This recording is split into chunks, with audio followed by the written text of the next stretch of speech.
அனைவருக்கும் வணக்கம். CDK serial இன்றைக்கி என்ன ப்ரோமோ நடந்துச்சுன்னு பார்ப்போம். ஸ்ருதி, ரோஹிணி, மீனா 3 பேருமே பேசிகிட்டு இருக்காங்க. அப்போ ஸ்ருதி தான் ஆரம்பிக்கிறாங்க. குழந்தை பெற்றுக்கிறது இவ்வளோ கஷ்டமாங்க அப்படிங்கிறாங்க. என்னங்க என்ன சொல்கிறீங்கன்னே, இன்றைக்கி நான் டப்பிங்கில் ஒரு டப் பண்ணேங்க. அது வந்து குழந்தை பிறக்கிற டப்பு. அந்த பொண்ணு என்ன கத்துறா எப்பா கத்தும்போது அதுக்கு நான் டப்பு கொடுத்தேனே, அப்போயே அதெல்லாம் ரொம்ப வலிக்கும், பெயின்ஃபுல்லாக இருக்குங்கிறது தெரியுது சார். குழந்தை பெற்றுக்கவே மாட்டேன்ப்பா நான்லாம் அப்படிங்கிறாங்க. சரி நீங்கள் சொல்கிறீங்க குழந்தை பெற்றுக்க மாட்டேன் அப்படின்னு சொல்லி, ஆனால் ரவி அதை கேட்கணும்ல. ரவி வேணும் குழந்தை வேணும்னு சொன்னார், என்ன பண்ணீங்கன்னு. அப்போ நீயே போய் பெற்றுக்கோன்னு சொல்லிடுவேன்ப்பா நான் அப்படிங்கிறாங்க.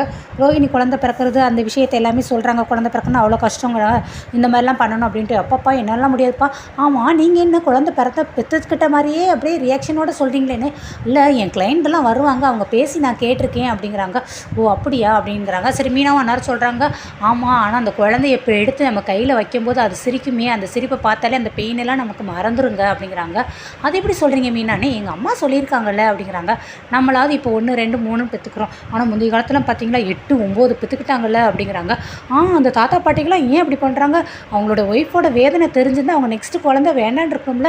ஆனால் அவங்க ஒய்ஃபோட வேதனை எதுவுமே வேணுக்குன்னே கேர் பண்ணுறது மாதிரி, ஒன்றுமே தெரியாத மாதிரி அவங்கள அடுத்தடுத்து குழந்தை பெற்று வச்சாங்களே. பாவம், ரொம்ப அவங்களாம் பாவம். இந்த ஆண்கள் எல்லாமே ஸோ சேட், ரொம்ப சேட்டிஸ் தெரியுமா அப்படின்னு சொல்லி ஸ்ருதி பயங்கரமாக பேசுகிறாங்க. சரிங்க குழந்தை பெற்றுக்குன்னா ஆகணும் எப்படின்னாலும் ஒன்று. எப்போ இவ்வளோ பெயின் இருக்குன்னு தெரிஞ்சு நானும் குழந்தை பெற்றுக்கவே மாட்டேன் பாருங்க. அப்போ நீங்கள் என்ன பண்ணுவீங்க குழந்தைக்குன்னு. அதான் நம்ம ஃபேமிலியில் நீங்கள் 2 பேர் இருக்கீங்களே, நீங்கள் குழந்தை பெற்றுக்கிடுவீங்களே, அதில் நான் ஏதாவது ஒன்று அடாப்ட் பண்ணிக்கிறேனே. ஐயோ ஸ்ருதி, இங்கே நம்ம இல்லை யார் குழந்தை பிறந்தாலுமே நம்ம எல்லாருக்குமே அது நம்மளோட குழந்தை மாதிரி தான். ஆனால் அது வேறு ஸ்ருதி, என்ன இருந்தாலும் உங்களுக்குன்னு ஒரு குழந்தை வேணும்ல அப்படிங்கிறாங்க. எப்பப்போ என்னாலலாம் முடியாது அப்படின்னு சொல்லி பேசிகிட்டு இருக்காங்க. ஆனால் கரெக்டாக பாட்டி வர்றாங்க. முத்து வந்துட்டு, பாட்டி எல்லாத்தையும் சரிப்படுத்துருவீங்களே அப்படிங்கிறாங்க. டே இதை நீ முன்னாடியே சொல்லிக்கலாம்ல, இவ்வளோ தூரம் பிரச்சனை வர அளவுக்கு நான் விட்டுருக்கவே மாட்டேன், நீ தான் சொல்லாமல் விட்டுட்ட அப்படிங்கிறாங்க. மீனா கரெக்டாக பார்த்துட்டு, பாட்டி வாங்க எப்போ வந்தீங்க அப்படின்னு. பாத்தியா மீனா, நீ கூட என்கிட்ட எந்த விஷயத்தையும் சொல்லலை அப்படிங்கிறாங்க. திரு முழிக்கிறாங்க. அடுத்து முத்து சொல்கிறாங்க, நீ தான் பிரச்சனை எல்லாத்தையும் சமாளிக்கணும், நீங்கன்னா அதுக்காக தான் பாட்டியை கூட்டிகிட்டு வந்தேன் அப்படிங்கிறாங்க. பாட்டி அதுவா, நீங்கள் பிறந்த நாளுக்கு அதுவும் சந்தோஷமாக நீங்கள் ஊருக்கு கிளம்புனீங்க, உங்கள் சந்தோஷத்தை எதுக்கு கெடுக்கணும் அப்படிங்கிறதுக்காக தான் பாட்டி வேண்டான்ட்டேன் அப்படிங்கிறாங்க. ஏண்டிம்மா நான் சந்தோஷத்தில் மட்டும்தான் இருக்கணுமா, உங்கள் துக்கத்துலலாம் நான் இருக்கக்கூடாதா, இப்படி பண்ணுறியே அப்படின்ட்டு உள்ளே நுழைஞ்சு பேசிகிட்டே வராங்க. விஜயா இருக்காங்க. என்ன விஜய் அப்படின்னு பாட்டி கூப்பிடுவோம். அத்தை வாங்க என்ன நீங்கள் திடீர்னு ஏன் நான் வரக்கூடாதா அப்படிங்கிறாங்க. இல்லை இப்போ தானே வந்துட்டு போனீங்க அப்படிங்கிறாங்க. ஆமாம் வர வேண்டிய சந்தர்ப்பம் அமைஞ்சிருக்கு, நீ என்ன வேலை விஜயை பார்த்து வச்சுருக்க அப்படின்னு சொல்லி விஜயை திட்டுறாங்க. இன்னும் விஜயை வந்து மீனா பார்த்து முறைக்கிறாங்க. அவளுக்கு பார்த்து முறைக்கிற, அவள் எதையுமே சொல்லலை, எல்லாத்தையும் முத்து தான் சொன்னியா அப்படின்னு சொல்லி பாட்டி சொல்லுவோம். ஆமாம் நான் தான் எல்லாத்தையும் சொல்லி பாட்டியை கூட்டிகிட்டு வந்தேன் அப்படிங்கிறாங்க. இரு, நீ பிள்ளை மேலே இவ்வளோ பாசம் வைக்காத உனக்கு எத்தனை சொல்லியிருக்கேன். மனோஜ் மேலே நீ எவ்வளோ தான் பாசம் வச்சாலும் கடைசி ஒரு பாதாள குழியில் தள்ளி விடுவோன்னு சொன்னேல, அது இப்போ சரியாக நடந்து போச்சுல அப்படின்னு சொல்லி பாட்டி திட்டுறாங்க. இல்லைப்பா இல்லைத்த, அவன் ஏதோ ஒரு ஆசையில் ஏதோ ஒரு இதில் ஏமாந்துட்டான், அதனால தான் அவனே. ஆமாம் அவன் ஏமாந்தான், அவன் எங்கே இருக்கட்டும், அவனை பேரை வந்து நான் வச்சுக்கிறேன். சரி அண்ணாமலை எங்கே அப்படிங்கிறாங்க. அவர் எங்கே இருக்கார், அவர் மொட்டை மாடியில் இருக்காருன்னு விஜயா சொல்கிறாங்க. போய் அவனை போய் கூட்டிகிட்டு வா அப்படிங்கிறாங்க. நின்றுக்கிட்டே இருக்காங்க. என்ன நான் கூட்டிகிட்டு வாங்குறேன், அப்படி நீ போகாமல் நின்றுக்கிட்டு இருக்கேனே. பாட்டி அங்கே தானே பாட்டி பெரிய ட்விஸ்ட்டே இருக்கே, அப்பா அம்மா 2 பேரும் பேச மாட்டாங்கல்ல அப்படிங்கிறாங்க. இது என்ன புது பழக்கமாக இருக்குது, இரு நான் போய் அவனை கூட்டிகிட்டு வரேன் அப்படின்ட்டு பாட்டி மொட்டை மாடிக்கிறாங்க. வாங்க பாட்டி மெதுவாக வாங்க அப்படின்ட்டு முத்து தான் கூட்டிகிட்டு போகிறாரு. அண்ணாமலை அண்ணே வாங்கம்மா, என்னம்மா நீங்கள் என்ன சொல்லாமல் கொள்ளாமல் திடீர்னு வந்திருக்கீங்க, எப்போ வந்தீங்கன்னே.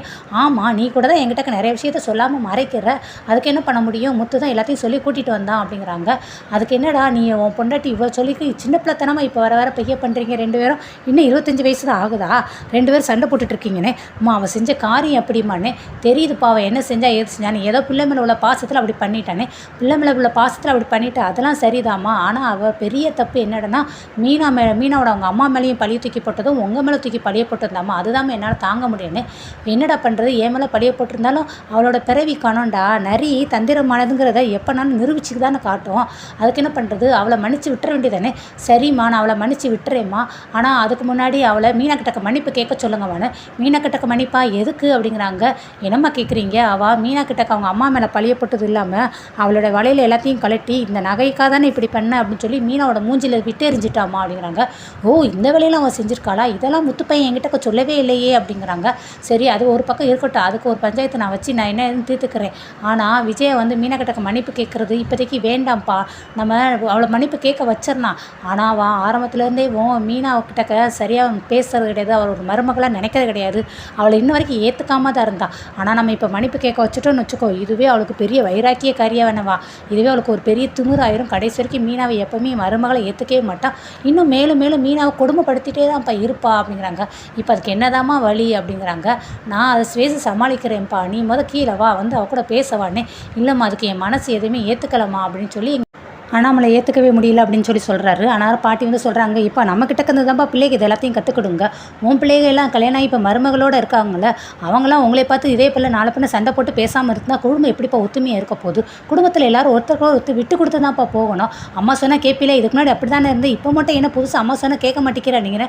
அம்மா சொன்னால் கேட்பில, எதனாலும் ஒரு நல்லது தானே சொல்கிறேன் என்ன. ஆமாம்மான்னு. அப்போ நீ கீழே வா அப்படிங்கிறாங்க. சரின்ட்டு இவரும் கீழே போயிடுறாங்க. அதுக்கடுத்து விஜயா கூப்பிட்றாங்க, இங்கே வா விஜயா, நீ செஞ்சது எல்லாமே தப்புன்னு சொல்லி இங்கே போய் நம்ம அண்ணாமலை கிட்டக்க மன்னிப்பு கேளு. நீ மீனா கிட்டக்கல ஒன்றும் மன்னிப்பு கேட்க வேண்டாம் சரியா? அண்ணாமலை அவன் புருஷன், அவனுக்கு தெரியாமல் நீ செஞ்சது ரொம்ப பெரிய தப்பு. உன்னோட பையனுக்காக தான் செஞ்சேன், இருந்தாலும் அது தப்பு, அதனால் இனிமேல் செய்ய மாட்டேன்னு சொல்லி மன்னிப்பு கேளு அப்படிங்கிறாங்க. விஜயாவும் சரி அப்படின்னு சொல்லிட்டு நான் இனிமேல் இந்த மாதிரிலாம் தப்புலாம் பண்ண மாட்டேன், என்னை மன்னிச்சிருங்க அப்படிங்கிறாங்க. உடனே அண்ணாமலை வந்துட்டு எல்லாருக்கும் முன்னாடி தான் இந்த தப்பு பண்ணேன், அதனால் எல்லோரும் இருக்கும்போது நீ இந்த மன்னிப்பு கேளு அப்படிங்கிறாங்க. வீட்டில் மற்றவங்களால எங்கள் எல்லாரும் கூப்பிட்றா அப்படின்னு பாட்டி கேட்குறாங்க. மற்ற நேரம்லாம் தேவையில்லாமல் ஆஜராவாங்க, இப்போ எவனும் வரமாட்டான்ல. ஸ்ருதி ரவி இங்கே வாங்கடா, ஏமா பார்லரம்மா மனோஜ் இங்கே வாங்க அப்படின்னு சொல்லி எல்லாரும் கூப்பிட்றாங்க. எல்லோரும் வந்துடுறாங்க. ஸ்ருதி ரவின்ட்டு பாட்டி எப்போ நீங்கள் எப்படி இருக்கீங்க அப்படிங்கிறாங்க. ஆமாம்மா வர வேண்டிய சந்தர்ப்பம் அமைஞ்சிச்சுமா, இப்போ தான் வந்தேன் அப்படிங்கிறாங்க.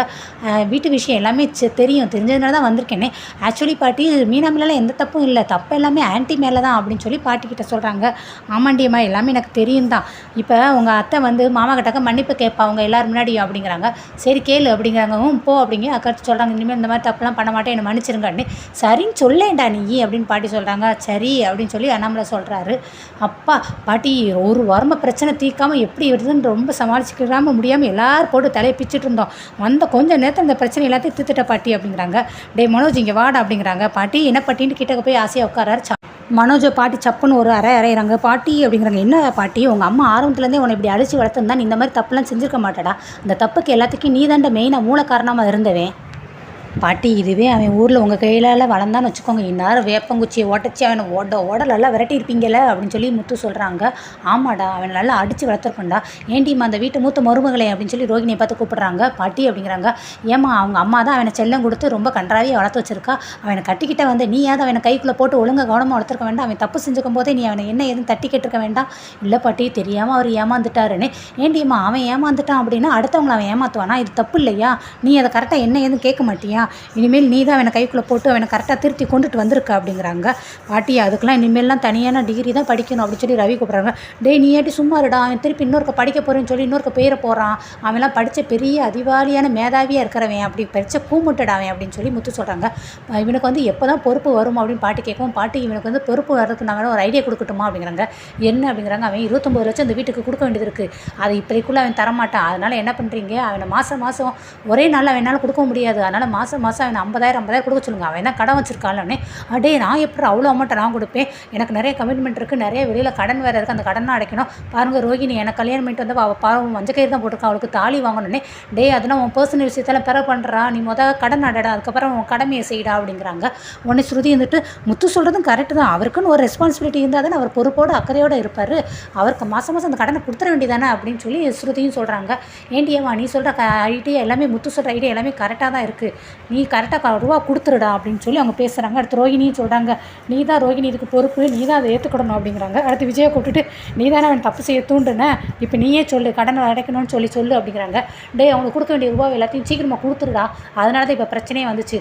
ரோகிணி நீ உங்கள் அப்பா கிட்ட கடனை வாங்கி சீக்கிரம் இந்த கடனை அடைச்சி விடுவானே. சரிங்க ஆண்டி நானும் எங்கள் அப்பா கிட்ட பேசுகிறேன், மனோஜ் ரூபா சீக்கிரமாக கொடுத்துருவான் அப்படின்னு சொல்லி சொல்கிறாங்க.